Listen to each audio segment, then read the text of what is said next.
नमः. संस्कृत वर्ल्ड क्लासेसमध्ये आपल्या सगळ्यांचं पुन्हा एकदा खूप खूप स्वागत आहे. आता आपण 10वीच्या अभ्यासक्रमातील पाठाचे त्याचबरोबर सुभाषिताचे भाषांतर करणार आहोत. हे भाषांतर आपण इंग्लिश आणि मराठी अशा दोनही भाषांमधून करणार आहोत. त्याचबरोबर विद्यार्थ्यांनी पुन्हा भाषांतरित केलेले पाठ स्वतः अभ्यास करत असताना किमान 2 वेळा त्याचं भाषांतर करणं आवश्यक आहे. प्रथमः पाठः आद्य कृषकः पृथुवैन्यः हा पहिला पाठ आपण आता पाहणार आहोत. वाचत असताना विद्यार्थ्यांचं उच्चारण हे स्पष्ट असलं पाहिजे. सुस्पष्ट पद्धतीने शब्दांचे विग्रह करून आपल्याला प्रत्येक शब्दाचं भाषांतर पाहायचं आहे. तर सुरुवात करूया पहिल्या पाठाला. प्रथमः पाठः आद्य कृषकः पृथुवैन्यः. आपल्या भारत देशामध्ये जो पृथुवैन्य नावाचा जो राजा होऊन गेला, ज्याला आद्य कृषकः म्हणविलं जातं, पहिला शेतकरी असं म्हणून ज्याचा गौरव केला जातो, असा जो राजा आहे त्या राजाबद्दल आपण आता माहिती जाणून घेणार आहोत. त्यावर प्रश्न उत्तर सोडवण्यासाठी जेव्हा उतारा दिलेला असतो, एक पॅरेग्राफ दिलेला असतो, तेव्हा 2 पॅरेग्राफपैकी कुठल्या तरी एका पॅरेग्राफमध्ये एक क्वेश्चन असा विचारला जातो की हा पाठ कोणत्या पुस्तकातून घेतलेला आहे किंवा या पाठाचे लेखक कोण, अशा पद्धतीचा प्रश्न मराठीत सुद्धा विचारला जाऊ शकतो. त्याच्यामुळे पाठाचं भाषांतर करत असताना फक्त आपल्याला पॅरेग्राफ वाईज भाषांतर करत जायचं नाही आहे, तर प्रस्तावना वाचून हा पाठ कोणत्या पुस्तकातून आपल्याला दिलेला आहे, कोणत्या ग्रंथातून घेतलेला आहे किंवा कशाबद्दल आपल्याला याच्यातली माहिती दिलेली आहे, याच्यात सांगितलेली आहे, हे लक्षात घेणं गरजेचं आहे. म्हणून सुरुवात करत असताना प्रत्येक विद्यार्थ्यांनी सुरुवातीच्या प्रस्तावनेपासून भाषांतर करत जायचं आहे आणि त्याचबरोबर जे महत्त्वाचे पॉईंट्स आहेत, महत्त्वाचे मुद्दे आहेत, ते पेन्सिलने अधोरेखित करायचे आहे. म्हणजेच महत्त्वाच्या मुद्द्यांना तुम्ही अंडरलाईन करायचं आहे. प्रत्येक शब्दाच्या नंतर जिथे विसर्ग येतो त्याचा उच्चार आपल्याला ह म्हणून करायचा आहे, हे तुम्हाला माहितीच आहे. तर तशा पद्धतीने आपण आता वाचन करणार आहोत. त्याचबरोबर शब्दाचा विग्रह करून मी तुम्हाला भाषांतर करून दाखवते आहे. त्या पद्धतीने तुम्ही अभ्यास करायचा आहे. ऋग्वेदात एषा कथा उद्धृता, म्हणजेच ही कथा ऋग्वेदातून घेतलेली आहे. उद्धृता म्हणजे घेतलेली आहे. वेन भूपतेः पुत्रः वैन्यः. पुत्र म्हणजे मुलगा आणि भूपतेः म्हणजे राजाचा. वेन राजाचा मुलगा म्हणून वैन्यः असं त्याला म्हटलं जातं. पुढे जाऊन पृथुवैन्यः इति नामना ज्ञातः, आणि पुढे जाऊन पृथुवैन्य या नावाने सुद्धा त्यांना ओळखले जाऊ लागले. सह म्हणजे तो राजा. कोण? पृथुवैन्यः. कसा होता तो? प्रजाहितदक्षः आदर्श सम्राटः इति स्मृतः. प्रजाहितदक्ष means welfare about their subject. Subject म्हणजे प्रजा. हितदक्ष म्हणजे प्रजेबद्दल ज्याला काळजी आहे, जो प्रजेच्या कल्याणाचाच विचार करतो आहे, त्यांच्या कल्याणाच्या बाबतीत अतिशय दक्ष असलेला असा हा राजा आदर्श सम्राट होता, आदर्श राजा होता. ही दोन्हीही हे दोन्हीही राजासाठी आलेली विशेषणं आहेत. कसा होता तो राजा? तर तो प्रजाहितदक्ष होता, त्याचबरोबर आदर्श सम्राट म्हणून सुद्धा ओळखला गेलेला आहे. भारत देशे पृथुना एव कृषिकार्यम प्रारब्धम. भारत देशामध्ये पृथुना एव म्हणजे पृथुराजानेच कृषिकार्यम प्रारब्धम, कृषी कार्याला सुरुवात केली. म्हणजे जर का शेती कार्याला कुठल्या राजाने जर का शेतीमध्ये जर विकास करून दिला असेल तर तो पृथुवैन्य राजा आहे, ज्याने शेती कार्यामध्ये संशोधन करून शेतीला विकासाच्या दिशेने नेलेला आहे. कृषी कार्यम प्रारब्धम संशोधितम विकासम प्रति नीतम च. ज्याने कृषी कार्याला सुरुवात केली, त्यामध्ये संशोधन सुद्धा केलं आणि विकासाकडे घेऊन गेला, शेतीची वाटचाल विकासाकडे करून घेतली. स एव कृषिविद्यायाः जनकः इति मतः. त्याचबरोबर ह्या राजाला कृषिविद्यायाः जनकः, कृषिविद्येचा जनक असे मानले जाते. म्हणजे कृषी क्षेत्रामध्ये इतकं मौल्यवान, इतकं महत्त्वाचं कामगिरी त्यांनी करून ठेवलेली आहे की त्याला कृषिविद्याचा जनक म्हणविला गेलेला आहे. म्हणजे कृषी क्षेत्रातलं संशोधन करून प्रत्येक शेतकऱ्याच्या शेती क्षेत्रातल्या अडचणी सोडवून, त्याचबरोबर शेतीबद्दलची अधिकाधिक माहिती शेतकऱ्यांना देऊन त्या शेतीचा विकास केलेला आहे आणि म्हणूनच कृषिविद्येचा जनक असं म्हणून त्यांचा गौरव केला जातो. अतएव म्हणजे म्हणूनच, दॅट्स वाय सह प्रथमः कृषकः, आणि म्हणूनच या राजाला प्रथमः कृषकः म्हणविलं जातं. म्हणजे पहिला शेतकरी असं म्हणून त्याचा गौरव केला जातो आणि म्हणूनच त्यांना म्हटलेलं आहे आद्य कृषकः, म्हणजेच प्रथमः कृषकः, पहिला वहिला शेतकरी किंवा आद्य कृषकः असं म्हणून त्यांचा गौरव केला जातो. धरित्र्याः पृथिवी इति नामभिधानं पृथोः कार्यस्य स्मारकम इति मन्यते बुधैः. तुम्हाला अशा प्रकारचा प्रश्नसुद्धा विचारला जाऊ शकतो की पृथुवैन्य या राजाचं स्मारक कोणत्या नावाने उभारलं गेलेलं आहे. बुधैही म्हणजे बुद्धिमान लोक, मन्यते म्हणजे असे मानतात की आपल्या पृथ्वीवरती या धर्तीवरती भारत देशामध्ये त्यांच्या कार्याचं स्मारक उभारण्यासाठी पृथ्वी ह्या नावाने त्यांचं स्मारक उभारलं गेलेलं आहे. बुद्धिमान लोकांचं असं म्हणणं आहे की धरित्र्याः म्हणजे या धरित्रीवरती पृथिवी इति नामभिधानम, पृथिवी ह्या शब्दाला तुम्ही अंडरलाईन करू शकता.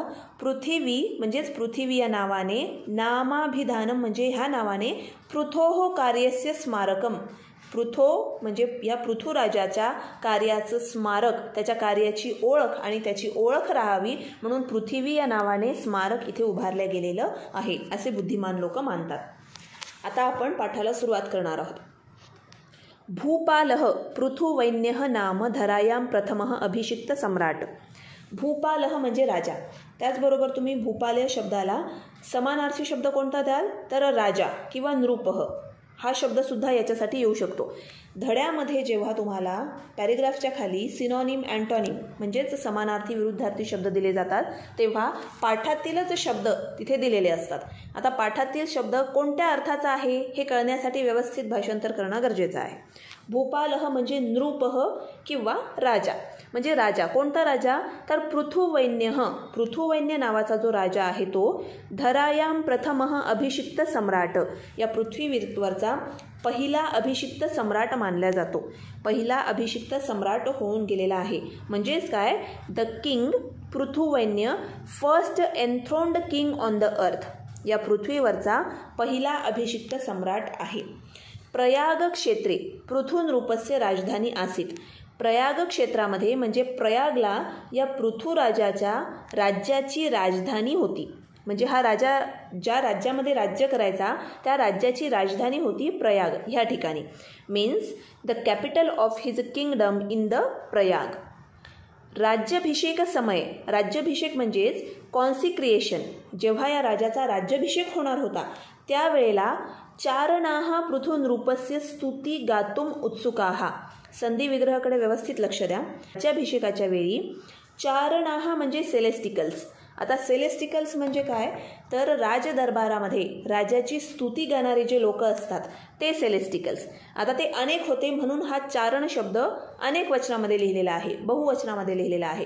चारणाः means celestials. All the celestials स्तुती गातुम उत्सुकाः, त्याची स्तुती गाण्यासाठी उत्सुक होते. Means all the celestials were very eager to praise their king.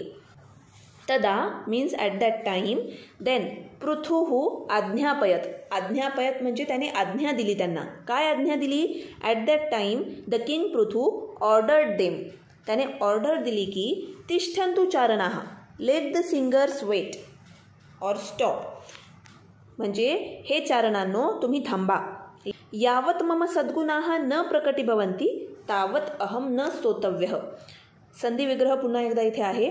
तावत अहम, दचा त झाला आहे आणि पुढे अ आपण काढलेला आहे. यावत आणि तावत हे अव्यय आहेत, म्हणजे अंटिल टिल, जोपर्यंत तोपर्यंत. यावत मम सद्गुणाः न प्रकटीभवन्ति, जोपर्यंत माझे सद्गुण अजून प्रकट होत नाहीत. तावत अहम न स्तोतव्यः, तोपर्यंत माझी स्तुती तुम्ही करू नका किंवा तोपर्यंत माझी स्तुती होऊ नये.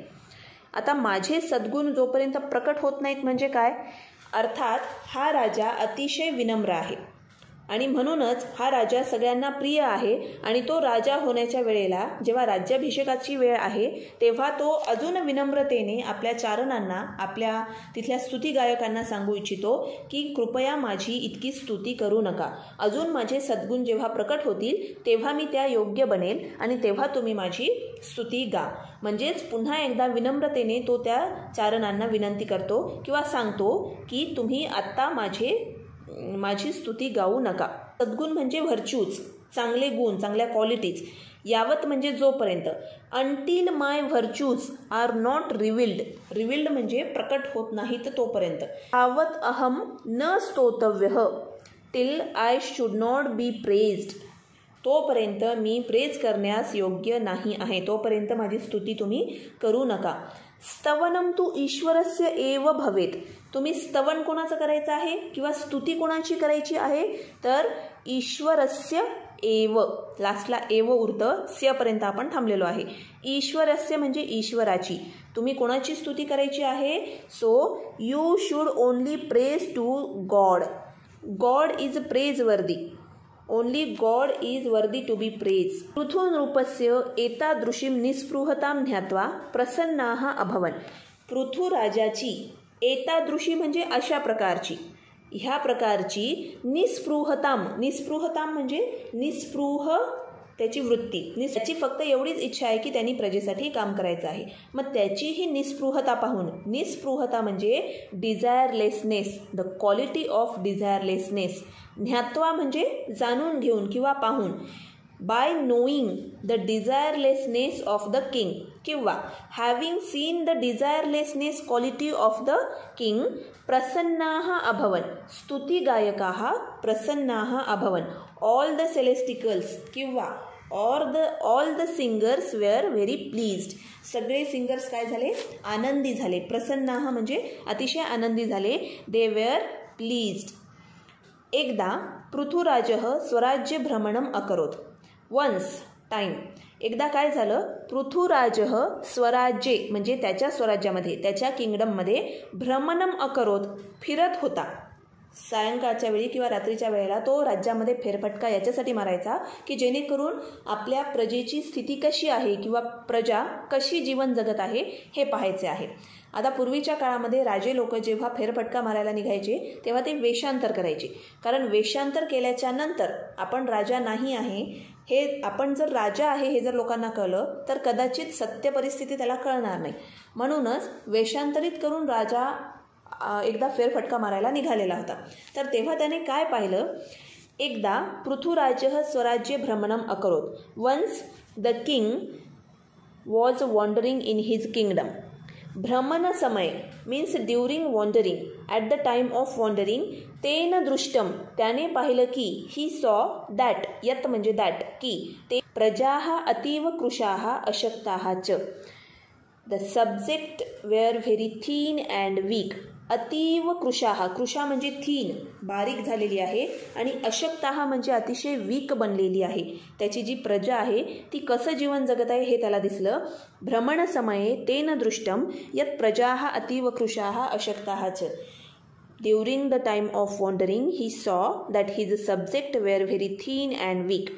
ताहा प्रजाः, ती जी प्रजा आहे मीन्स ऑल द सब्जेक्ट, ताहा प्रजाः पशुवत जीवंती. They were living like a beast. पशुवत जीवंती, दोन शब्द आहेत या ठिकाणी. डबल ज जो जिथे आपल्याला दिसत आहे एका जचा त झालेला आहे. पशुवत म्हणजे पशुप्रमाणे आणि जीवंती म्हणजे जगत आहेत. दे were living their life like a beast. एखाद्या पशुप्रमाणे मिळेल ते अन्न खाऊन ते त्यांचा उदरनिर्वाह करत आहेत किंवा जीवन जगत आहेत. कसं अन्न खात आहेत ते, निकृष्टान्नम खादंती means they were eat low quality food or substandard food. तद्दृष्ट्वा बाय सीईंग धिस, ते पाहून, दृष्ट्वा म्हणजे ते पाहून, त्वंतव्य, ते पाहून राजा चिंताकुल जातः, the king was very worried about that. तदा पुरोहितो अवदत. आता इथे सुद्धा संधी आहे, पुरोहितः अवदत. जिथे जो एस प्रकारचं एस सारखं सिम्बॉल जे दिसत आहे ते तिथून निघून जाईल आणि त्याच्या ठिकाणी अ आपल्याला पुढे लावायचा आहे आणि पुरोहित सिंग्युलरमध्ये घ्यायचं आहे. तदा पुरोहितः अवदत. पुरोहित म्हणजे राजदरबारामध्ये जे पुरोहित असतात, जे राजाला योग्य त्यावेळी योग्य तो सल्ला देतात, ते जे पुरोहित होते त्यांनी काय सांगितलं त्यांना, ॲट दॅट टाईम, ज्यांना म्हणतो आपण रॉयल प्रिस्ट. पुरोहितो वदत, पुरोहितः अवदत.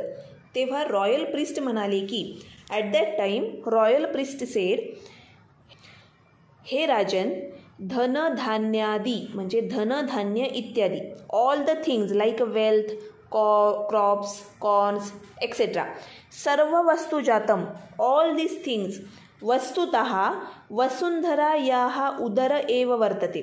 वसुंधरेच्या उदर म्हणजे पोट, एव म्हणजे च, पोटातच वर्तते म्हणजे आहे. आता वसुंधरा म्हणजे पृथ्वी, अर्थ, ही लँड, भूमी.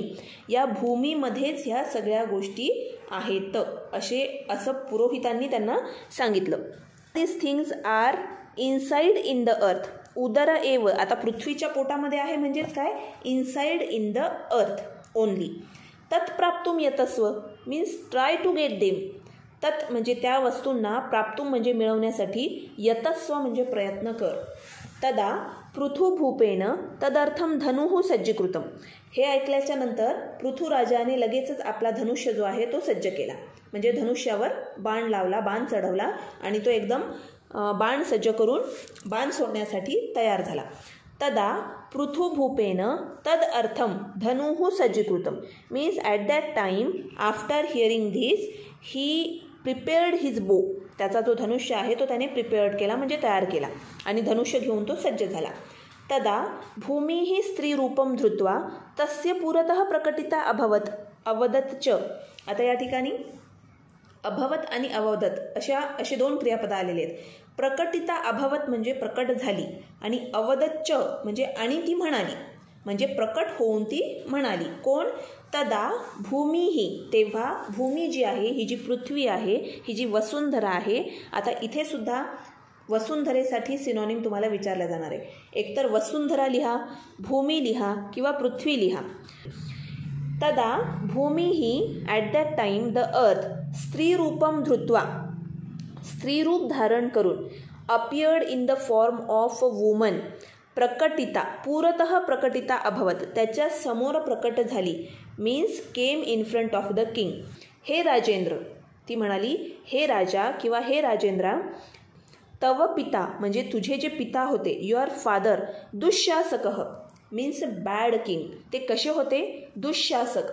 दुःशासक म्हणजे वाईट प्रकारचे शासनकर्ते होते, म्हणजे त्यांनी आपल्या राज्याचा कारभार व्यवस्थित सांभाळलेला नाही आहे. It means your father was very bad king. वेनराजः, ज्यांचं नाव आपण वरती प्रस्तावनेमध्ये पाहिलेलं आहे, वेनराजः. राजधर्मस्य पालनम ना करोत. ना करोत म्हणजे न अकरोत means he didn't follow his duty of a king. त्यांनी आपल्या राजधर्माचं पालन केलेलं नाही आहे. He was not he. तदा ॲट दॅट टाईम मया म्हणजे मी, चोर लुंठक भयात धनधान्य पुष्पफलानी मम उदरे निहितानी. मम उदरे म्हणजे माझ्या पोटामध्ये, निहितानी म्हणजे ठेवले. काय ठेवले? चोर लुंठक भयात. चोर म्हणजे चोर, म्हणजे आपण ज्यांना थीव्ज म्हणतो ते चोर. लुंठक म्हणजे रॉबर्स, दरोडेखोर. भयात म्हणजे यांच्या भीतीने. Because of the afraid from the thieves and robbers. धनधान्य पुष्पफलानी all the crops, flowers and fruits, all type of wealth I kept inside me. मी माझ्यामध्येच हे सगळं काही लपवून ठेवलेलं होतं. त्वम तू प्रजाहित दक्षः नृपः. तू कसा आहेस? तू म्हणजे परंतु. त्वम तू, परंतु तू कसा आहेस? तर तू प्रजाहित दक्षः नृपः. You are very particular about your welfare of subject. तू तुझ्या प्रजेच्या कल्याणाविषयी अतिशय दक्ष असलेला असा राजा आहेस. यदी म्हणजे जर आणि तर्ही म्हणजे तर. यदी त्वम प्रयत्नेन कृषिकार्यम करोषी. जर तू प्रयत्नपूर्वक कृषी कार्य केलं, means if you cultivate land with hard work then I will pleased on you. अहम प्रसन्ना भविष्यामी. तर मी तुझ्यावरती प्रसन्न होईल. अतः धनुः त्यज. त्याच्यामुळे तू आता काय कर? म्हणून धनुः म्हणजे धनुष्य, त्यज म्हणजे त्याग कर. नाऊ ड्रॉप द बो. आता तू तुझा धनुष्य खाली ठेवून दे. खनित्राणी हलान कुद्दलकानी लवित्राणी च हस्ते गृहीत्वा प्रजाजनैहि सह कृषिकार्यम करू. आणि तू काय कर? खनित्राणी म्हणजे हे जे आहेत, आपल्याला ट्री डायग्राम येते आणि त्याच्यामध्ये आपल्याला शेतीची साधने लिहायची असतात. तर ही 4 साधने व्यवस्थित विद्यार्थ्यांनी लक्षात ठेवायची आहेत. याच्या खाली तुम्ही अंडरलाईन करू शकता. खनित्राणी हलान कुद्दलकानी लवित्राणी च हस्ते गृहीत्वा.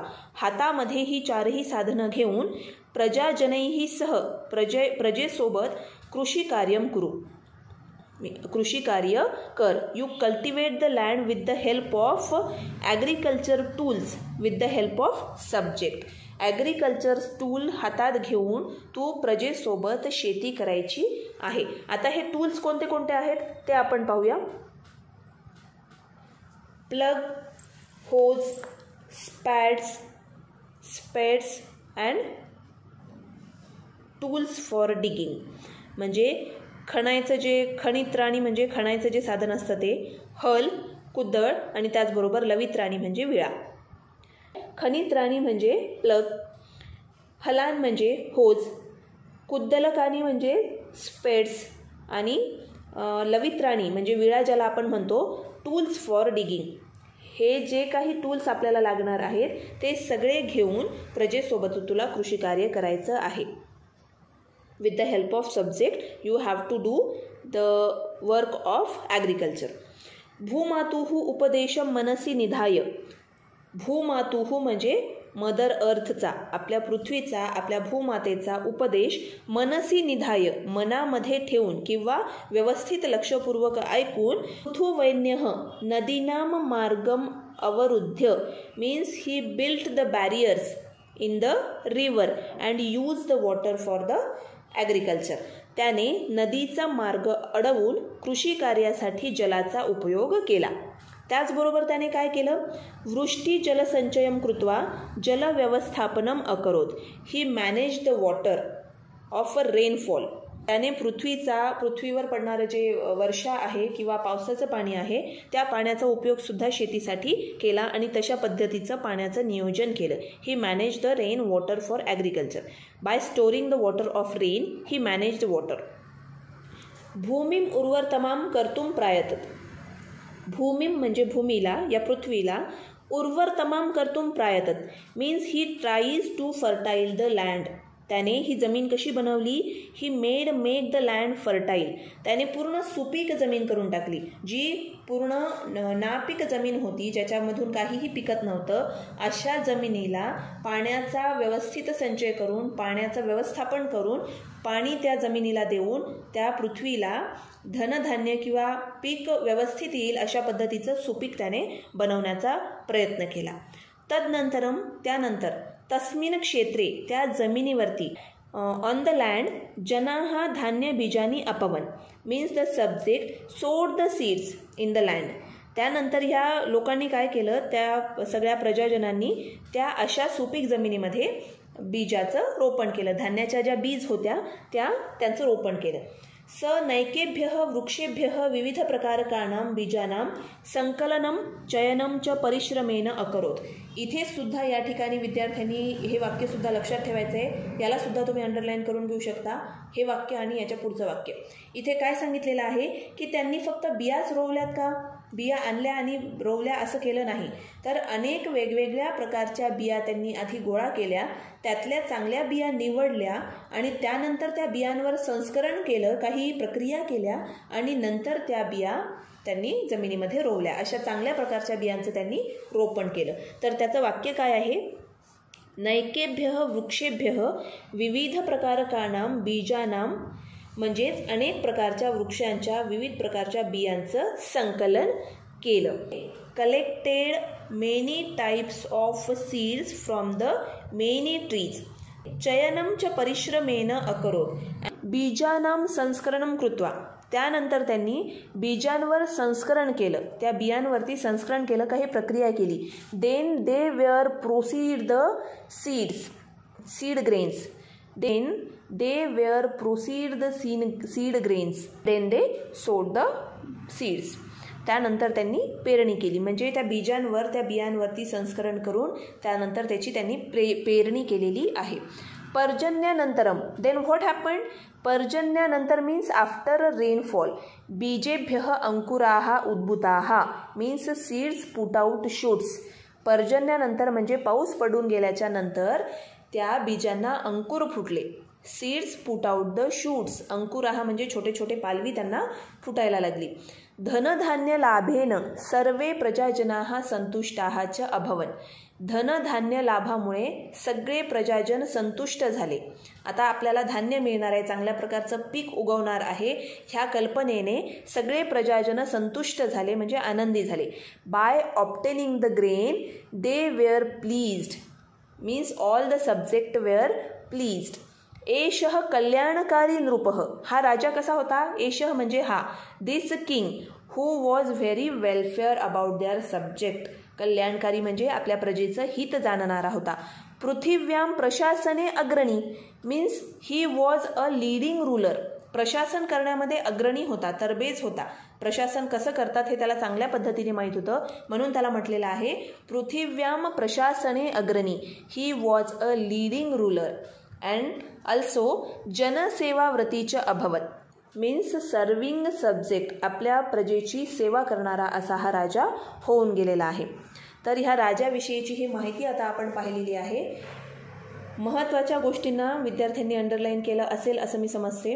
त्या प्रकारचा असा हा पृथुवैन्य नावाचा राजा आपल्या भारत देशामध्ये होऊन गेलेला आहे, ज्याला आद्य कृषकः असं म्हणतात. आता या पृथुवैन्य राजाबद्दलची माहिती आपण पाहिलेली आहे. विद्यार्थ्यांना एकच सांगणं आहे की वाचत असताना प्रस्तावनेपासून त्यांनी सुरुवात करायची आहे. त्याचबरोबर महत्त्वाच्या ज्या गोष्टी आहेत त्या ठिकाणी त्यांनी अंडरलाईन करायची आहे. काही समानार्थी शब्द या ठिकाणी आलेले आहे, जसं भूमाता किंवा पृथ्वी, त्याचबरोबर पृथ्वी, वसुंधरा, असे जे काही समानार्थी शब्द आलेले आहेत तर त्यांना सुद्धा त्यांनी सर्कल म्हणा, बॉक्स म्हणा, असं काहीतरी कोणती तरी खूण करून लक्षात राहील अशा पद्धतीची खूण त्या ठिकाणी त्यांनी करून ठेवायची आहे पेन्सिलने. तर हा पाठ सगळ्या विद्यार्थ्यांना समजला आहे असं मी समजते. विद्यार्थ्यांना जर का काही अडचणी असतील, कुठला शब्द त्यांना कळला नसेल, तर विद्यार्थ्यांनी मला कमेंट्सच्याद्वारे तुम्ही मला प्रश्न विचारू शकता. तर हा पाठ कशा पद्धतीने आपण समजून घेतला ते सुद्धा तुम्ही मला कमेंटच्याद्वारे कळवू शकता. पुढील पाठ सुभाषिते यांचा अभ्यास आपल्याला करायचा आहे. तर विद्यार्थ्यांनी असाच अभ्यास करत राहा, कमेंटसुद्धा करत राहा. व्हिडिओ आपल्या मित्रमैत्रिणींना शेअर करा, लाईक करा, सबस्क्राईब करा. पुढील पाठासोबत आपण लवकरच भेटणार आहोत. तोपर्यंत नमो नमः.